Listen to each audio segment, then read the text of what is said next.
like a bird on a tree. I'm just sitting here. I got time. It's clear to see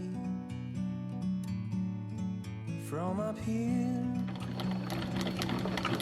The world seems small. We can sit. On the night of January 22nd, 2017, his friend convinced him to head to a party at 9634 Knollwood Court in a neighborhood called Oak Hill. We meant to be in the great outdoors, forever free.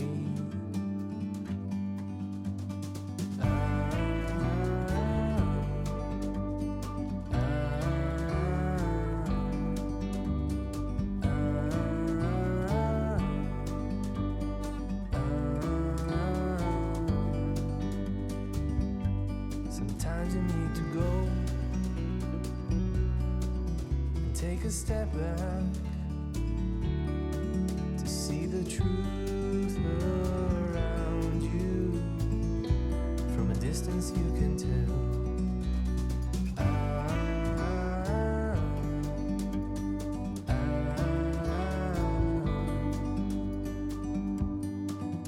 You and me were meant to be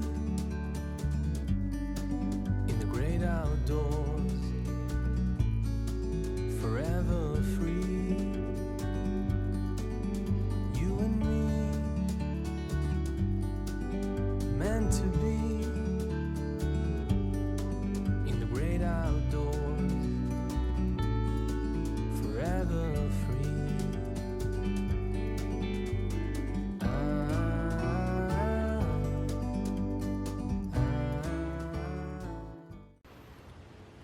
Good morning and welcome to the start of this video.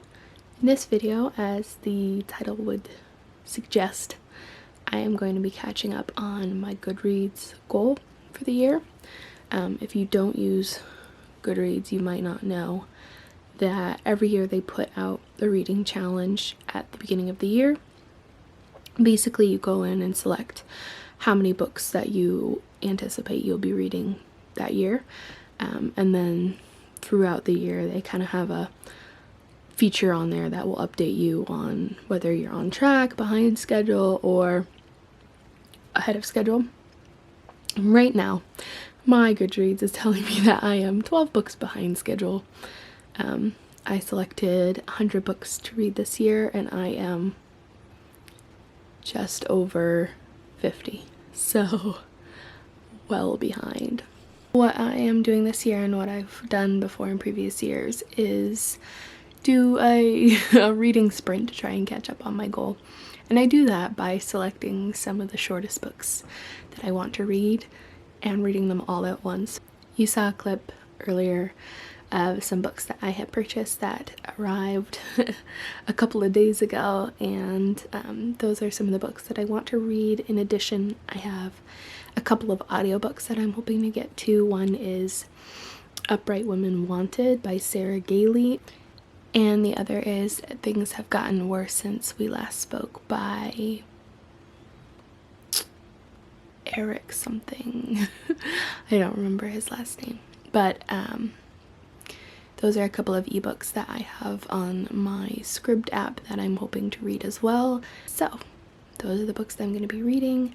I am already quite a ways through The House at the Bottom of the Lake by Josh Mallerman.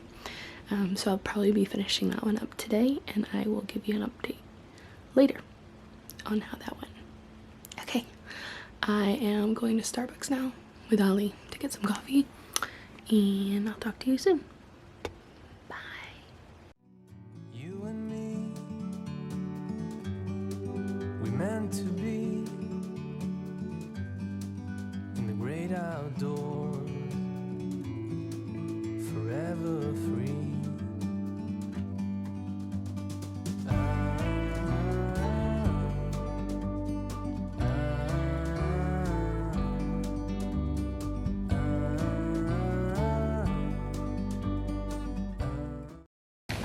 Ali!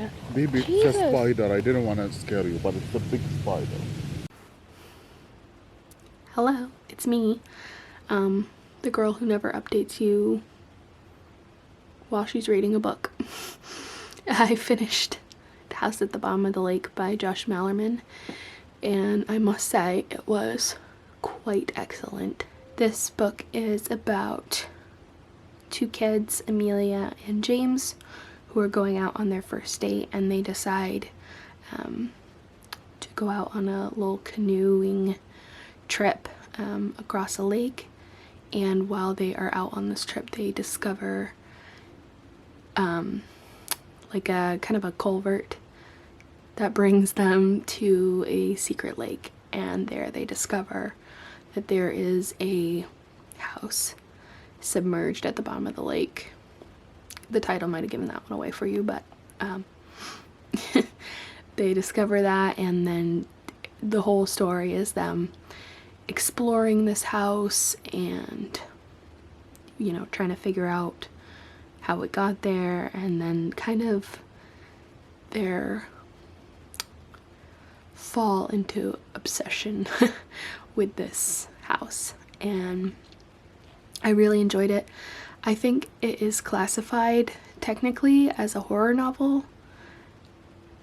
I would definitely say no.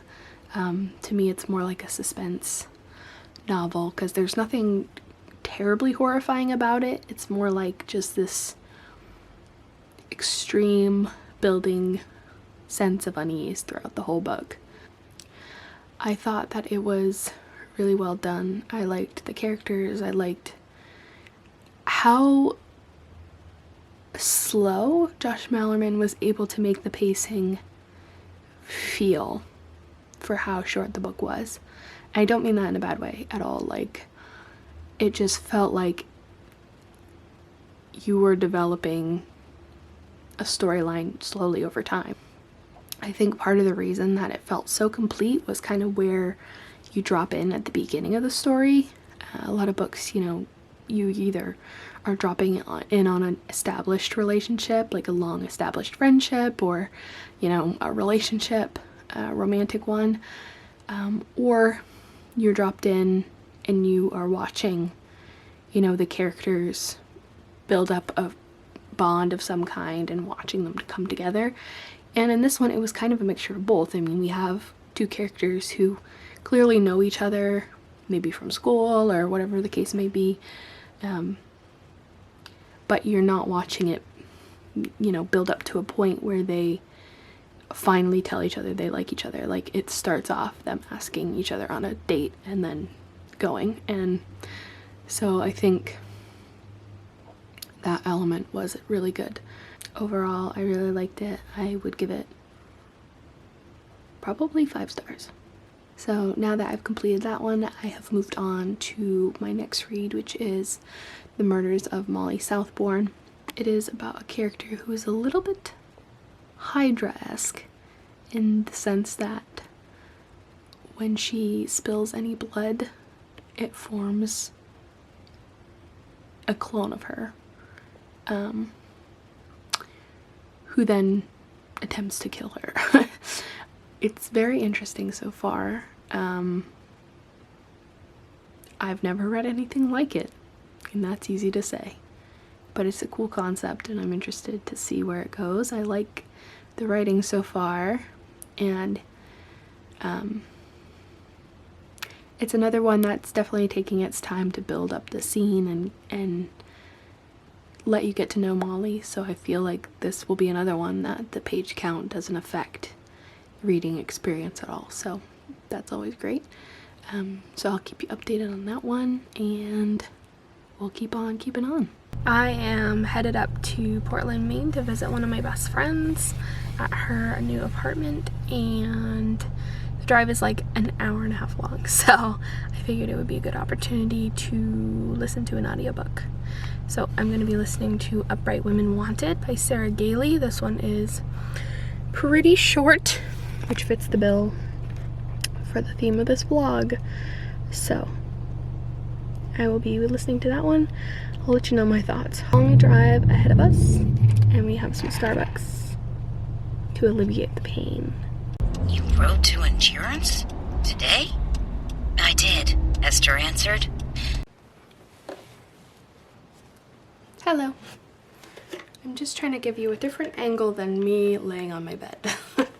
So we are going to redo my nails.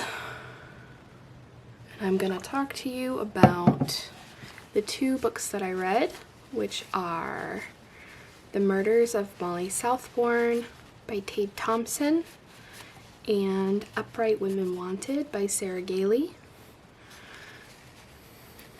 The first one that I finished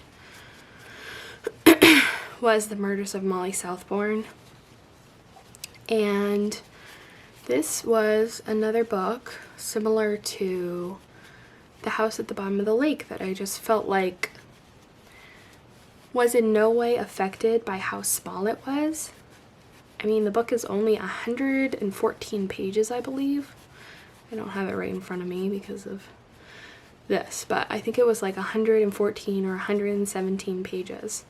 And you barely notice that at all throughout the story because you're following Molly from the time that she is like 5 years old until she is in college.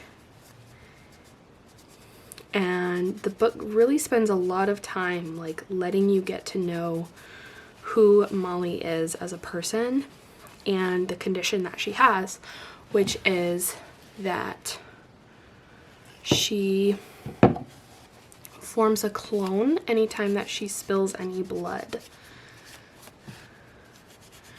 And you're just getting to know her over the years and the way that her relationship with her condition changes. Important to note too that these clones of her, they may start out docile and like be friendly with her, or they may be aggressive right away, but either way, in the end, they always try to murder the original Molly. So not only is she sprouting clones all over the place, but she also has to learn how to defend herself from them. And they can be aggressive towards other people too if they stand in the way of the clones and Molly. So anyway, like I was saying, her relationship with this condition really changes a lot over the course of the novel. There are a lot of different stages that she goes through. So when she's kind of younger, she is often trying to befriend the clones. She doesn't understand like why she has to, why they have to be killed and stuff. And over the years, her father and mother teach her how to defend herself. This is the color that I'm using. It is, hold on.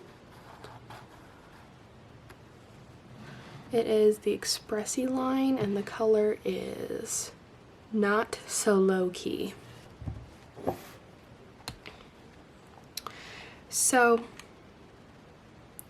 over the years, her father is teaching her how to defend herself from the clones and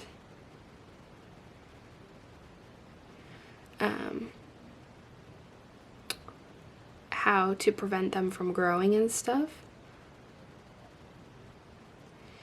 And she reaches a stage that she actually starts to enjoy killing them.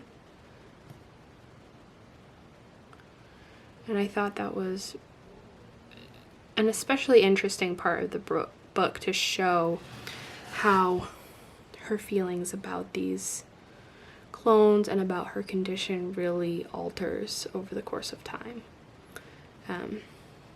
So anyway, I thought it was really good. Towards the end of the book, she starts to try and figure out what is going on with her condition because she doesn't know like where it stems from. So she begins to study genetics to try and figure that out. I really enjoyed the relationship that she had with her parents. I thought that was really kind of unique. And yeah, I would say probably would give it 4 stars. Then the next book that I finished was Upright Women Wanted by Sarah Gailey. And this book is about a girl named Esther who is running away from her rich and powerful father, and she is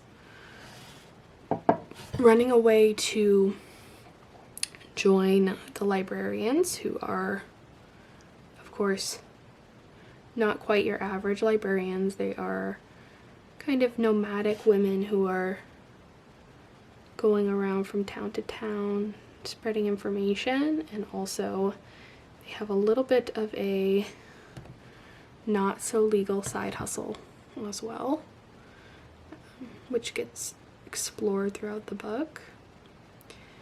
I really, especially in this book, liked the characters. We have a very wide cast of LGBTQ plus characters throughout the book. We have a lesbian couple. Esther herself is like grappling with her sexuality throughout the book. We also have a non-binary character, which is always, I feel like I'm not in frame, which is always a pleasure. And our non-binary character, Sai, was a very mentorish and empathetic and caring character. Something that this book made me think about that I had not thought about previously was how a non-binary person may need to misgender themselves in some circumstances for their own protection. Like, as much as they would want to live their lives and be their truest selves, unfortunately in some situations it could be necessary to misgender yourself for your own protection, to prevent, you know, people from committing acts of violence against you, which is just a really sad truth. And that was kind of explored throughout the book in a few different scenarios, and I thought that was a great lesson, a great takeaway for me from the book. My favorite character, though, was definitely Esther. I think she was a great protagonist. She was already very strong and independent at the start of the book, but it was great to watch her bond and connect with the other characters, and also to really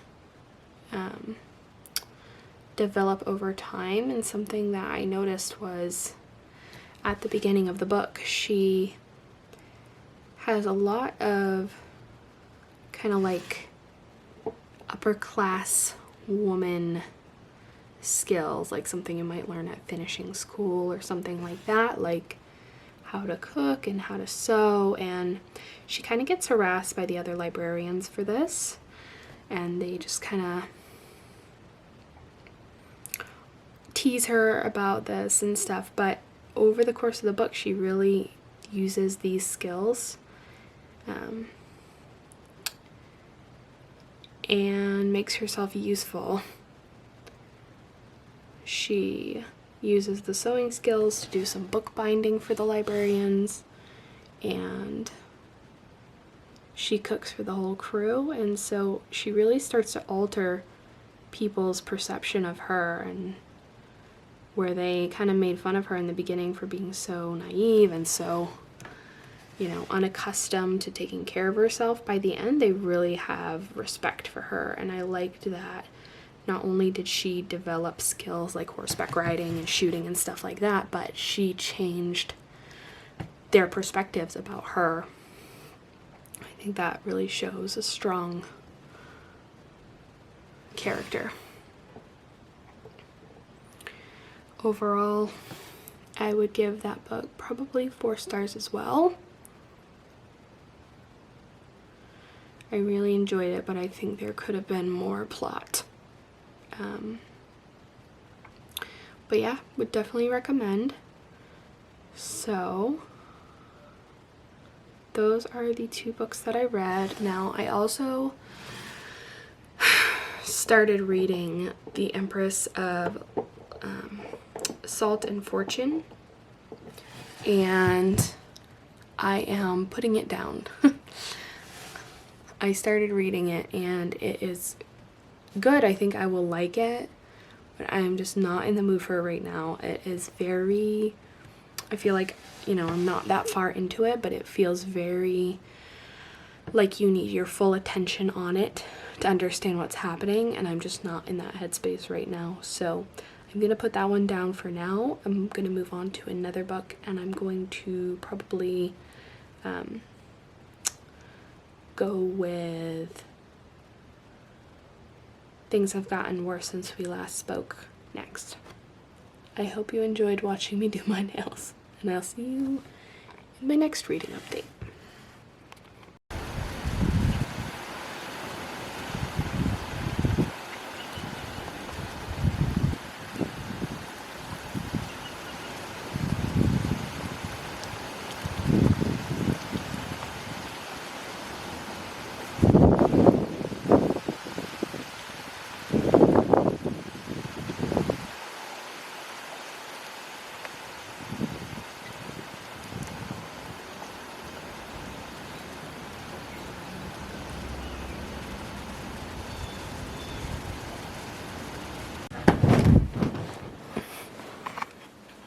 I have a reading update.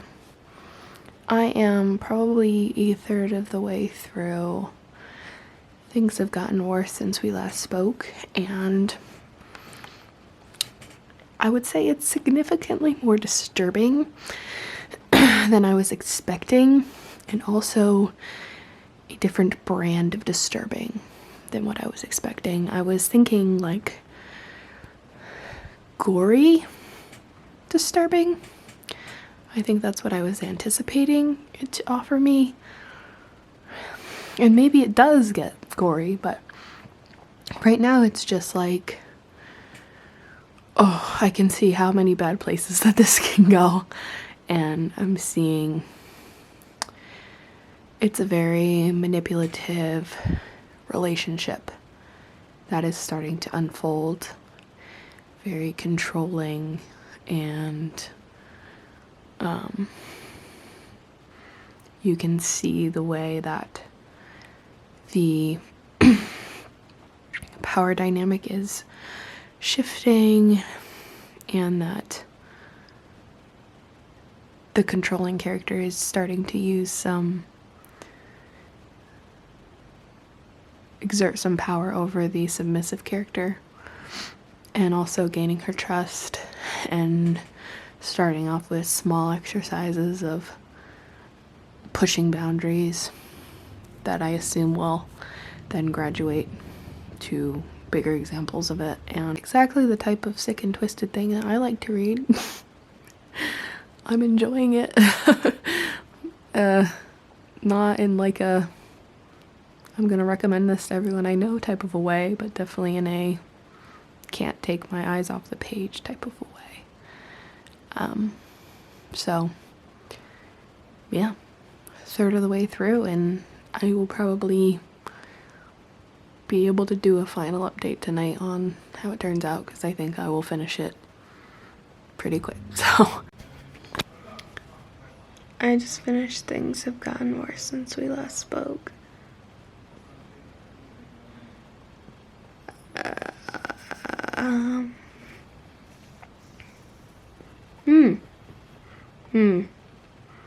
That was a lot.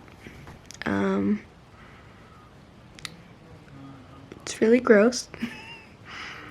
Lots of body horror at the end. I had to skim parts of it, so as not to get too nauseous while reading it, but I also loved it. 4 stars. It was very good. That's probably the quickest I've read a book in a long time. Granted, it's only 114 pages, but I read that in like half an hour maybe. And yeah, if it tells you anything, I had 3% battery when I started and I have 2% battery now, so fast. But anyway, I don't recommend it to a single person. Like, I don't want to be responsible. I don't want to be held responsible for your trauma. But also, if you like traumatizing, horrifying things, you'll probably like it. So, read at your own risk and don't tell them I sent you. Hello, good afternoon. I just wanted to film a last clip on this video so we can close it out, say some final words. I read 4 books for this video. Very impressive, I know. The first was The House at the Bottom of the Lake by Josh Malerman. And the second book was The Murders of Molly Southbourne by Tade Thompson. The third book was Upright Women Wanted by Sarah Gailey. And the last book was Things Have Gotten Worse Since We Last Spoke by LaRocca. I gave all of these 4 or 5 stars. So it was a pretty successful video. But if you love a kind of mysterious suspense novel that might not be for everyone because it never quite peaks or explains itself, but has a great atmosphere, has great writing, and a really interesting plot device of a house submerged underwater, I would recommend you pick up The House at the Bottom of the Lake. If you like some action-y thriller type books that also maybe leave you hanging a tad bit at the end with not a full explanation, but some great character development, some interesting relationship dynamics, and some good action scenes, pick up The Murders of Molly Southbourne. And if you like a Western style shoot 'em up type of a book that includes some great LGBTQ dialogue, some good non-binary characters, which is always a plus, and some, again, great character development in, you know, our main character Esther, pick up Upright Women Wanted. I don't think you'll regret any of those choices. If you enjoy extreme body horror, disturbing imagery, and very tense relationship dynamics, you could try Things Have Gotten Worse Since We Last Spoke. That is going to be all for this video. I really hope you enjoyed watching. I'll see you next week. Next Friday, as always, we're going to be doing something very fun next Friday, so I hope you're excited. And I will see you soon.